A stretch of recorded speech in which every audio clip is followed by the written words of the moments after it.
Hi everyone, this is Dr. Anshuman Pancholi, and we'll be discussing the questions that were asked in INI-CET November session. Only the surgery questions will be discussed here.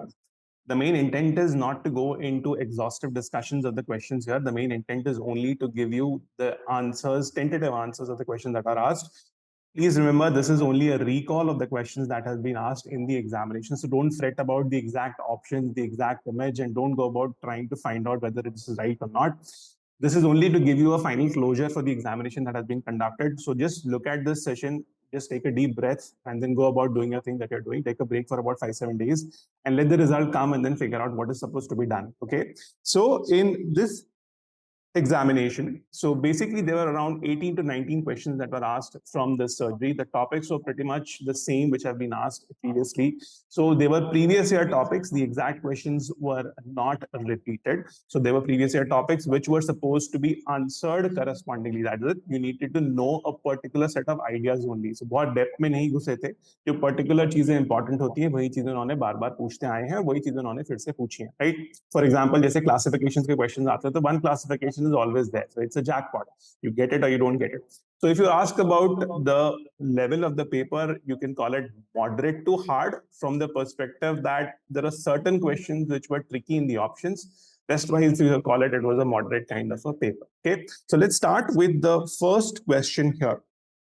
A patient presents with rapidly growing breast lump, 20 into 15 centimeters, erythema and peau d'orange, okay, with a family history of breast cancer. She is diagnosed with inflammatory breast cancer. Very important. Inflammatory breast cancer, उसने question में ही दे दिया है. What is the appropriate treatment? अब एक चीज यहाँ पे बात इंपॉर्टेंट आपको याद रखनी है. It's inflammatory breast cancer. So the option states the first one, neoadjuvant therapy followed by BCT and sentinel lymph node biopsy. This is not true. You never do a breast conservation surgery in case of inflammatory breast cancer. Option number 2, neoadjuvant chemotherapy followed by MRM. So basically, आपका जो inflammatory breast cancer होता है, it's what? It's a locally advanced breast cancer. So in LABC, you always start with neoadjuvant chemotherapy. If it's hormone receptor positive, you also give therapy accordingly, endocrine therapy. But what you need to remember here is that you don't offer BCT in a patient of inflammatory breast cancer because there are very, very high recurrence rates. It's an aggressive tumor. BCT or breast conservation therapy is not offered in patients of inflammatory breast cancer. So this is a correct option. That is option number B. Option number C को भी एक बार देख लेते हैं, palliative care. So palliative care is basically offered in patients who have metastatic breast cancer. ठीक है, तो उनमें हम ऑफर करते हैं. LABC में स्टेज 3A 3B में हम ऑफर नहीं करते हैं palliation. ठीक है. MRM followed by chemotherapy, no. You first have to downstage it and then you go for MRM. So this is also not true. So the answer here for our question is option number B. Next question. Which of the following absorbable sutures causes the maximum tissue reaction? Okay, so if you look at the options carefully, there is only one option which is a natural absorbable suture, that is catgut, right? Other three are the synthetic ones which are inert sutures. अब inert है तो obviously tissue reaction कम होगी. Natural है तो obviously it's a foreign body जिसके against में reaction होगी. So there is enzymatic degradation that happens with proteolysis and that is what is causing a maximum tissue reaction. So the answer here is option number C, catgut. That is the only natural absorbable suture that is mentioned in the options. ठीक है जी. Sutures पे से questions आते हैं. So this is another important area that you should always be knowing. Next question. A patient with recurrent gastric ulcers and duodenal nodule is being evaluated. What is the next appropriate step in the assessment? Now, two things have been given. The patient has recurrent gastric ulcers and a duodenal nodule. Okay? So basically, what is it being hinted upon? You're being discussed about Zollinger-Ellison syndrome. Okay? Recurrent peptic ulcers हो रहे हैं patient को, एक duodenal nodule है, एक cancer जो located है. Now, what exactly happens here in Zollinger-Ellison syndrome is that you have recurrent peptic ulcerations in majority of the patients, usually gastric ulcers, or you can have duodenal ulcers as well. and you have a carcinoma which is present in the duodenum. Most common site is duodenum. That is what is presented here. How do you approach in a patient of gastrinoma or Zollinger Ellison syndrome is first you always have to confirm hypergastrinemia. That is the first step to do. So you chase the tumor after you confirm the hypergastrinemia. So the first step is to confirm it. How do you confirm it? By the fasting serum gastrin levels. So two things are important. If the pH is less than 2 and the serum gastrin levels are 10-fold elevated. कौन से वाले gastrin levels? The fasting gastrin levels are 10-fold elevated. That is when we have a confirmatory diagnosis of gastrinoma. If the pH is less than 2 and the serum gastrin levels are not elevated more than 10 times, then you have to go for the next step that is also confirmatory, that is secretin provocation test. Usually जब आप secretin देते हैं, secretin release होता है, gastrin levels fall होते हैं, but gastrinoma में they are increased, and that is what confirms the diagnosis of gastrinoma.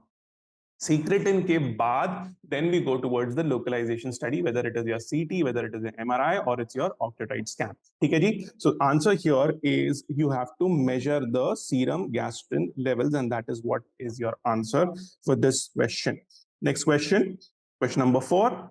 A patient spills hot milk on their hand. Based on the image shown, what is the depth of the burn? अगर image कोई और भी होगी तो I'm not worried about that, because basically we are talking about scars here. ठीक है? Hot liquid burns की बात हो रही है. In general, when we talk about hot liquid burns, they cause superficial partial thickness burn. मतलब epidermis involved होती है and your dermis is involved up till the papillary layer. So you have an appearance, what is given in the image, you have a reddish appearance which is moist, blistering, which is there, it is painful. That is the appearance with superficial partial thickness burn. So the answer here is option number B, superficial partial thickness burn. In cases of flame burns, we have deep thickness burn, जहाँ पे reticular dermis भी involved हो जाती है, where you have a mottled, pale mottled kind of an appearance, right?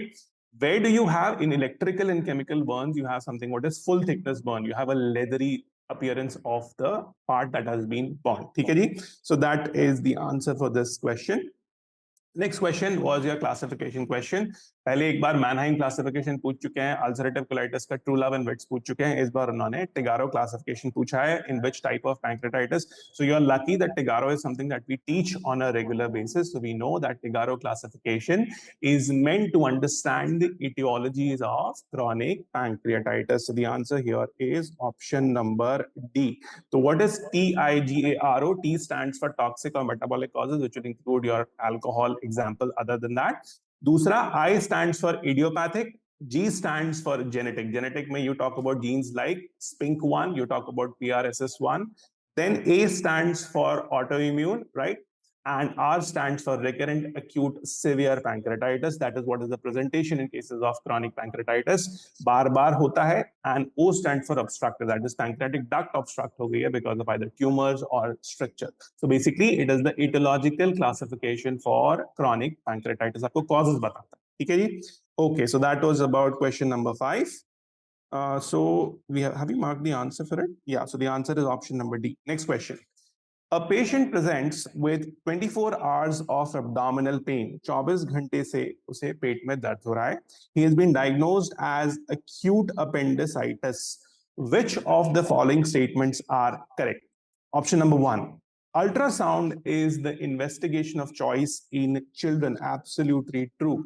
USG is the investigation of choice in children and women of the childbearing age. तो आपके पास कोई भी फीमेल आती है जो कि चाइल्ड बेयरिंग एज में है, राइट, फ्रॉम 15 से लेके 45 तक की कोई फीमेल आती है, and you don't know the pregnancy status of the female, the first investigation has to be USG. Unless and until वो बोलता है कि यूपीटी नेगेटिव है उस पेशेंट का, you have to go with USG as the first line investigation. उसमें CT नहीं करेंगे. ओवरऑल जब हम बात करते हैं एडल्ट्स में, investigation of choice is CT scan. ठीक है जी? ओके. Next option क्या है? Oshnascherin is used in appendicular lump. Yes, the conservative approach that we use for appendicular lump is Oshnascherin regimen. उसमें हम lump को थोड़े-थोड़े टाइम पे measure करते रहते हैं. Depending upon the progress of the condition, either if it is an abscess which is developed, we can drain it, or if it is an expanding lump, we have to operate it immediately. But याद क्या रखना है यहाँ पे? It's a conservative approach, and if the lump subsides, we wait for some time for the inflammation to finally subside completely. There are no more fibrosis which is there, and after that we go for what is called as interval appendectomy. कभी भी immediately नहीं करते हैं, 4 से 6 हफ्ते बाद हम appendectomy को plan करते हैं. So immediate appendectomy is performed after conservative management is not true. So Oshner-Shirin is true. This is not true. McBurney's point is the classical site of tenderness. Absolutely true.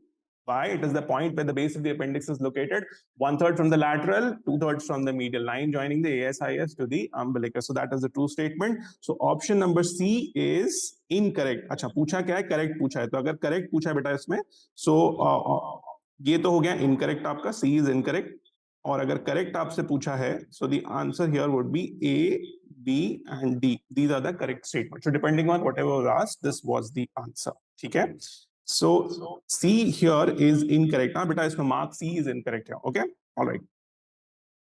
Next question: intraoperative image of an inguinal hernia is shown. Which type is depicted? अब देखो इसमें ना option question में उसने inguinal hernia बोल दिया था. अब ये इमेज कोई सी भी हो सकती है. Basically in the image appendix was visible as a content of the hernia. We know from our mnemonic A for A, whenever the content of the hernial sac is also appendix, we call it as the Amiand's hernia. ठीक है? Amiand क्यों? It was the scientist, मतलब the doctor, the surgeon थे, British surgeon Claudius Amiand. He operated back in the old days. He operated upon an 11-year-old child, जिसको उन्होंने जब hernia operate किया तो हर्नियल सैक में उन्हें एक परफोरेटेड अपेंडिक्स मिला, and based on that it was credited. His name was attached to the surgery and this was known as the Amiand's hernia. अब इसमें बाकी ऑप्शंस को भी पढ़ लेते हैं क्योंकि वो भी इंपॉर्टेंट है, आगे पूछे जा सकते हैं. लिटर्स मतलब आपके हर्नियल सैक में, वो कोई सा भी हर्नियल सैक हो, उसके अंदर अगर मीकल्स डाइवर्टिकुलम आ जाता है, that is called as your Littre's hernia. Garengeot's हम कब मेंशन करते हैं? When do we call it Garengeot's? When you have appendix as a content of femoral hernia. Very, very important. In femoral hernia, when you have appendix as the content of the hernial sac, that is where we call it as Garango hernia. Grinfeld we know is the superior lumbar triangle hernia. ठीक है? Superior lumbar triangle में hernia होता है, that is Grinfeld. And if it is in the inferior lumbar triangle, we call it as the Petit's hernia. ठीक है? तो ये आपको पता होना चाहिए इतनी चीजें. All right, next thing.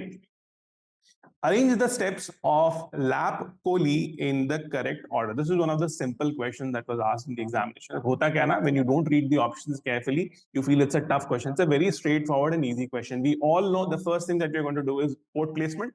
How will you place the port? You have to give a skin incision and then we dissect and we do a port placement and we create a pneumoperitoneum. So the first step here would be option number B, that is skin incision for port placement. After that, we do what? We go in and we have a critical view of safety. We identify the callous triangle. तो हम callous triangle को identify करेंगे. Callous triangle identify करेंगे तभी तो हमें cystic artery और cystic duct मिलेगी. So we identified the callous triangle, we identified the cystic artery and the cystic duct, and post that we go on to clip and ligate both of them. So clipping off the cystic artery and the cystic duct. Once we have done that, now it is safe to go about and remove the gallbladder. So that is your sequence B, C, A and D. समझ में? Okay. अब link to this, we should know two things more. One is Rouvier sulcus and the other is R4U line, a line that connects the Rouvier sulcus to the segment 4 to the umbilical fissure is the important line that you need to identify, because the dissection has to proceed ventral to this line, because dorsal to this line is a structure line that is your CBD. आप CBD injury नहीं करना चाहते हो तो आप ventral to the line हमेशा dissect करते हो. This is the question for the upcoming examination. So critical view of safety, Rouvier sulcus, R4U line. These are three more important concepts here. Bailey and Love 20th edition में इनको बहुत detail में पढ़ाया गया है, and therefore these are the important things that you should be knowing. All right, next question. A 17-year-old presents with a recurrent abdominal pain. 17 साल का बच्चा है, recurrent abdominal pain for 3 months. Okay. On lab investigations, amylase and lipase are raised. Basically, you're giving a picture of pancreatitis. ठीक है, recurrent pancreatitis आपको दे रहा है ये. A history was suggestive of recurrent pancreatitis. उसने खुद ही बोल दिया, नहीं भी दिया है तो आपको पढ़ के समझ में आ रहा है कि it is recurrent pancreatitis. On USG, the gallbladder was normal. MRCP image is given below. What is the likely diagnosis in this patient? अब देखो ये image, most probably ये image नहीं थी, because that's what has come out. There's a controversy in this image. Few of them were saying this was the image which was looking more like a choledochal cyst, but the point here is the presentation of the patient that has been given in the question is not like choledochal cyst, so probably this was not the image. The image that was given was probably this. This was the image that was given, or something resembling this. So you could see two ducts in this MRCP image that was given. ठीक है, दो duct दिख रहे थे.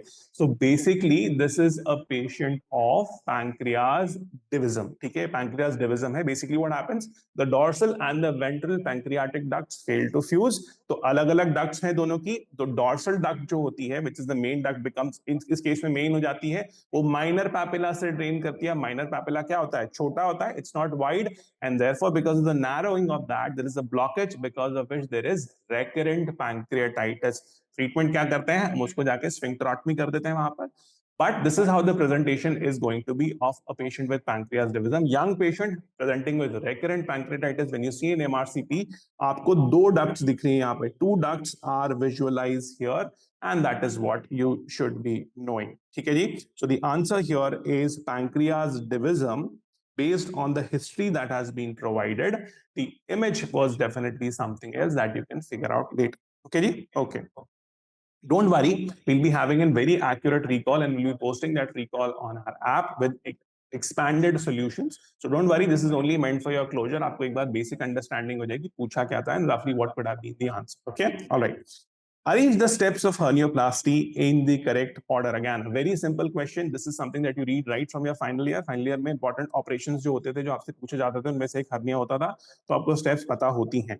क्या करेंगे? सबसे पहले skin incision दिया, that is the first step, right? After skin incision, what do? You identify the sac and you open the sac, you reduce the contents of the sac, and then you ligate the sac. So next would be to identify the sac and reduce the contents. After that, what you will do? You'll repair the posterior wall and reinforce it with a mesh, that is hernioplasty.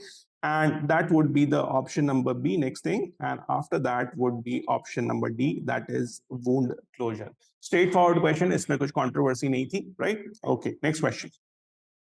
The angle of laparoscopy between the left and the right hand working ports is known as. ये पहले भी cover हो चुका है question.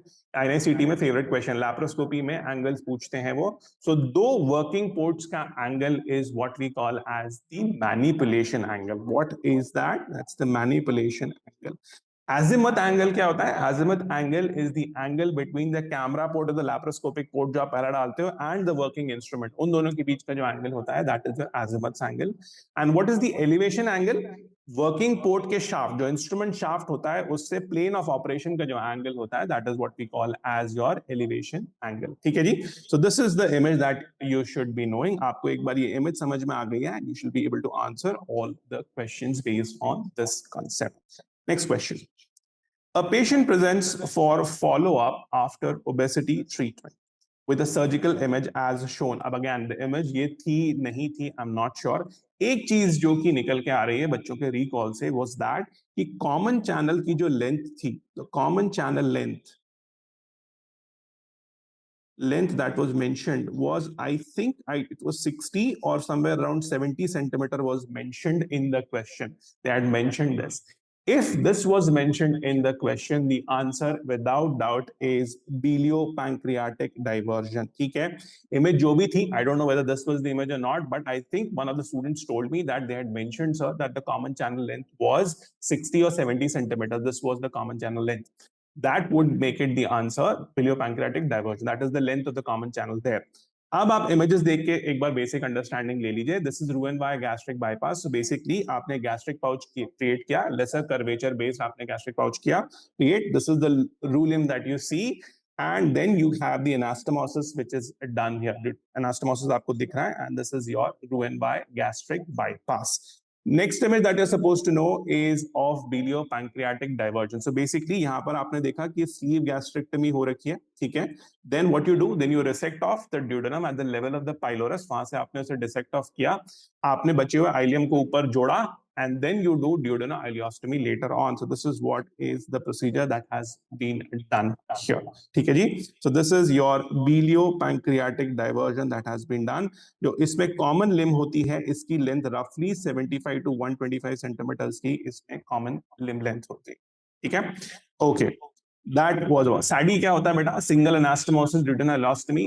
अब उसमें क्या होता है? उसमें भी आप स्लीव गैस्ट्रेक्टमी करके एक सिंगल एनास्टोमोसिस होता है. वहां कॉमन चैनल की जो लेंथ होती है, कॉमन लिम्ब की जो लेंथ होती है, that is around 200 to 300 centimetre. तो वो भी अगर मेंशन्ड है, SADI ऐसे एक बार पूछ चुके हैं. So now they have asked DPD with duodenal switch और प्लेन बिलियोपैंक्रेटिक डायवर्जन. ठीक है. Alright. Next question. A patient involved in a road traffic accident presents with nausea and vomiting. CT image में आपको clear cut EDH दिख रहा है, and you can also see that there is a substantial midline shift that has happened. What is the next step in management? अब इसमें controversy ये थी कि सर, अब ऑप्शंस एक बार देख लेते हैं अपन. यहां पर क्या जो ऑप्शंस है हमारे पास? We have craniectomy, decompression using bar hole, we have medical management and observation. So observation and medical management obviously gets ruled out because it's a significant midline shift which was visible, which was there in the paper as well. अब confusion था कि sir वो craniectomy था या craniotomy था. This is not something that we know, but bar hole was definitely mentioned. So see, let us understand here. Whenever you have a patient of EDH, so basic idea आपका क्या होता है कि आपको जो हेमाटोमा इकट्ठा हो गया है ड्यूरा के बाहर, ठीक है, आपको उसको निकालना है या फिर इवैक्यूएट दैट हेमाटोमा. तो आप बरहोल करके पार्शियली हेमाटोमा निकाल पाते हो, कभी कभी पूरा भी एक्सट्रैक्ट हो जाता है. But the best way to remove the haematoma is to remove that portion of skull. Craniotomy करी, वो स्कल पोर्शन निकाला, वो हेमाटोमा इवैक्यूएट किया, you evacuate the haematoma and you replace the skull back there. This is what we call as craniotomy. ठीक है. Craniectomy में क्या होता है? That is done for decompression purposes when there is a significant edema of the brain. For example, you have an acute SDH where there is a big edema that has happened of the brain. We remove that portion of the skull, hematoma evacuate करते हैं, but because the skull brain needs space to expand, हम decompression कर रहे हैं. So that skull portion of the bone that has been removed, either it is kept in the bone bank or it is placed subcutaneously in your abdomen. So that is what we call as decompressive craniectomy. That is not usually done for EDH. तो अगर craniectomy था तो definitely the answer here would be decompression using bar hole, right? I don't think they would have gone into the extent to give craniotomy as one of the options. अगर वो भी है तो definitive management अगर पूछा है तो craniotomy है. Immediate next step emergency पे पूछा है, so the answer is going to be bar hole there. Okay, next question. Match the following investigations with pathology. This is one of the most easiest questions in the examination. Manometry किसमें use करते हैं? Manometry is used for achalasia. That is what is the investigation of choice there. 24-hour pH study is done for GERD. B would be 3. Sesame B scan is done for parathyroid adenoma. And endoscopic ultrasound is done in cases of carcinoma esophagus. Why? Because that's the T and the end stage. So which is the one? A2, B3, C1 and D4. That is option number C, which has this combination. Right? Okay, next question. A 60-year-old female with a history of lap chole and abdominal tube insertion 8 days ago presents with abdominal pain. 8 दिन पहले lap Koli हुई है और tube insertion किया उन्होंने. A 280 cc of drainage of abdominal or drainage fluid was seen since past 3 days. 3 दिन से जो ड्रेनेज आ रहा है उस ट्यूब से 280 cc का ड्रेनेज आ रहा है. On MRCP आपने MRCP किया तो आपको स्टंप लीक दिखा. What is the next step in management? So what has happened here? You have operated and now there is a cystic stump leak which is noted here. It's a type A kind of Strasbourg injury that has happened. So what do you need to do here? अब cystic stump से leak हो रहा है आपका, leak के amount और quantity कितनी है? Suppose if the leak was less than 200 ml and it was slowly subsiding. पहले दिन 200 था, फिर कम होके 150 हो गया, फिर 100 हो गया. If it was subsiding slowly, we could have done nothing. हमको कुछ नहीं करना था, हम वेट कर सकते, ऑब्जर्व कर सकते थे. तो conservative management gets ruled out here. ठीक है. Next thing what you need to understand is, अब आपको करना क्या है, क्योंकि स्टंप से लीक हो रहा है. What we need to do, we need to avoid that leak from happening. अब वो लीक इकट्ठा नहीं हो रहा है, वो कंटिन्यूअस लीक है. अगर लीक रुक चुका होता और इकट्ठा हो गया होता तब तो हम उसको सीटी गाइडेड ड्रेनेज कर सकते percutaneously, but that is not what is happening. The leak is happening continuously. What we need to do here is we need to go in ERCP कर जो आपका स्फिंक्टर है उसको हमको ड्यूडेनम में जहां खुल रहा है we need to do sphincterotomy of that sphincter.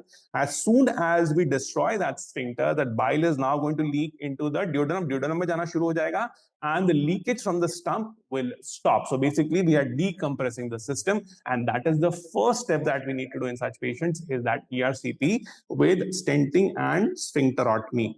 When this also fails, that is when we go for exploratory laparotomy, not immediately, right? So this is a good question that was asked. Yeah, आपको थोड़ा management based question था जो बनना चाहिए था. Okay, next question. Which of the following statements about intestinal stomas is incorrect? Option number A, colostomy has flat mucosa. That is absolutely true. क्यों होता है बेटा? Why do we have a flat mucosa in colostomy? Because the content that comes out of colostomy is what pretty much formed feces. ठीक है, कोई भी gastric juices या digestive juices उस content में नहीं बचते हैं. So water is mainly absorbed and you have solid or formed feces coming out. So the chances of skin irritation and skin damage are minimal. So you can flush that stoma with the skin. But that is not the case with ileostomy. Ileostomy में क्या होता है? जो content which is coming out of the small bowel contains what? Bile salts, it contains pancreatic enzymes like lipase, amylase. इनकी वजह से क्या होता है? You have an action on the skin irritation और skin breakdown होता है, and therefore to avoid that, two things are done. One is that we create a pout of the ileostomy. हम ileostomy pout create करते हैं तो directly skin contact में नहीं है, and properly आप एक stoma bag वहां लगा सको, and therefore ileostomy has a pout and colostomy is arranged flushed with the skin, right? So that is also a true statement. Incorrect पूछा है उसने. Colostomy has higher fluid and electrolyte loss. Not true. Formed feces वहां से आते हैं. More fluid and electrolytes are there in the ileostomy, not in colostomy. So this is not a true statement. Loop ileostomy is temporary. Absolutely true. Temporarily create किया जाता है ताकि distal healing हो सके. Once the distal healing is done, we close the ileostomy and we restore the continuity. So this is also true that it is temporary. Incorrect answer अगर पूछा है तो option number C is incorrect. Right? Next question. A patient presents with abdominal pain and has elevated mucin and CEA levels, but normal amylase. Very, very important. क्या क्या elevated है? Mucin elevated है और CEA levels elevated है. What is the most likely diagnosis? अब देखो एक एक करके रूल आउट करना शुरू करते हैं. IPMN में क्या क्या होगा? Mucin elevated होगा, CEA elevated होगा. ठीक है, it's a cystic neoplasm तो उसमें elevated होगा. Amylase normal होगा क्या? No. Why? Because in IPMN we have a ductal communication. IPMN is communicating with the pancreatic duct. तो जो cystic content जिसकी आप analysis करके देख रहे हो, ये कहाँ देखते हैं हम? ये सब चीजें, तीनों चीजें, CEA, mucin और amylase कहाँ देख रहे हैं? Cystic fluid के contents देख रहे हैं ना? So in the cystic fluid content, you will have high levels of amylase also in cases of IPMN. So therefore this gets ruled out. Because of this, यहाँ पर आपको increased amylase मिलेगा. You get increased amylase here. Pancreatic cystic neoplasm एक broad term है, दोनों चीजें encompass कर सकता है, वो म्यूसिनस एडिनोमा भी और वो, तो therefore this is not the answer. Mucinous adenoma में आपको म्यूसिन एलिवेटेड मिलेगा, सीई एलिवेटेड मिलेगा, amylase will be normal. So this is the correct thing. ये दोनों चीजों को मैच कर रहा है. यहाँ पे अमाइलेज नॉर्मल होगा क्योंकि डक्टल कम्युनिकेशन नहीं होता है म्यूसिनस एडिनोमास में. पैंक्रियाटिक सूडोसिस्ट क्यों नहीं हो सकता बेटा? Tell me why. Because in pancreatic pseudocyst amylase तो बड़ा होगा but CA normal होगा, mucin levels भी आपको नहीं मिलेंगे. You won't detect mucin here, and therefore that is not the answer. The answer here is option number C, that is mucinous adenoma. ठीक है जी? Okay.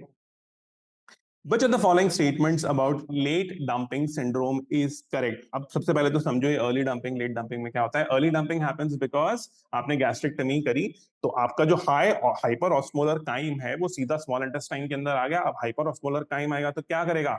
आसपास से वो fluid अंदर की तरफ खींचेगा, बाहर की तरफ hypovolemia हुआ तो आपको किस तरह के vasomotor symptoms आना शुरू हो जाएंगे. That is what is the presentation that happens. You get dizziness and those kind of symptoms that are seen with early dumping syndrome within half an hour of the intake of meals. Late dumping में क्या होता है? When you have high quantity of glucose which is reaching the distal part, जब इस तरह से होता है तो क्या होता है? Massive insulin surge होता है. Insulin surge हुआ तो suddenly there is reactive hypoglycemia that उसका onset होता है. So you have neuroglycopenic syndrome. Glucose levels कम हुए जिसकी वजह से neurological manifestation, tremor, prostration, faintness, इस तरह के सिम्टम्स आए. That is your late dumping syndrome. Happens 2 hours after meals. अब एक बार इतना समझ के अब ऑप्शंस देखते हैं।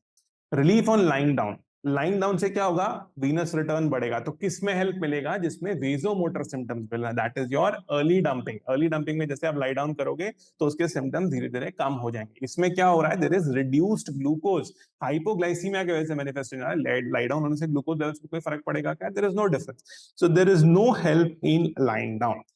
It is aggravated by exercise. Absolutely. Exercise what? Increased exercise causes increased glucose demand. Blood में already क्या है, glucose levels कम है, तो symptoms will be aggravated by exercise. That's true. Occurs after 2 meals, 2 hours. Absolutely true. अभी हमने आपको बताया. अब चौथा option probably were symptoms. उसने tremor, prostration या faintness कुछ mention किया था. That was also a true statement. तो अगर incorrect पूछा है तो option number A है, और correct पूछा है तो B और C and D depending upon what was asked. ठीक है जी? Okay. Next question. During triage, who should receive the highest priority? अब ध्यान से देखना इस क्वेश्चन को। 70-year-old conscious patient, conscious है patient with blood-soaked pants. 7-year-old child crying. 27-year-old conscious with breathing difficulty. 43-year-old unconscious with noisy breathing and grunting sounds. So basically highest priority हम किसको देते हैं, रेड कैटेगरी को देते हैं। Red category में क्या आता है, मैसिव हीमरेज हो रही है या तो, और if there is airway obstruction, airway और ब्रीदिंग से रिलेटेड अगर कोई लाइफ थ्रेटनिंग कंडीशन है, टेंशन न्यूमो है, एयरवे ऑब्स्ट्रक्शन आपको दिख रहा है, पेशेंट ऑल्टर्ड कॉन्शियसनेस में है और unconscious है, that is when we give a red priority to that patient. Which is the one who is having red priority? Unconscious कौन है, airway obstruction, that is grunting किसमें दिख रही है, option number D. So that is what will be your answer in this question. ठीक है जी? So this was all about the recalls that were there. इतने ही recalls हमें मिले हैं, और अगर आपके पास हैं, if you have the other questions and if you are really having that much of strength to give us those questions, please post the questions in the comment section. We'll be coming back with the detailed solutions to all of these questions. But right now, take my advice, just log out of everything. एक बार recalls आपने देख लिए हैं, that's great of you. Just have an understanding, get a closure, move on, take this break of 7 days, and finally come back after that and assess what has happened, whether it is right or wrong. ठीक है जी? All right. Thank you so much.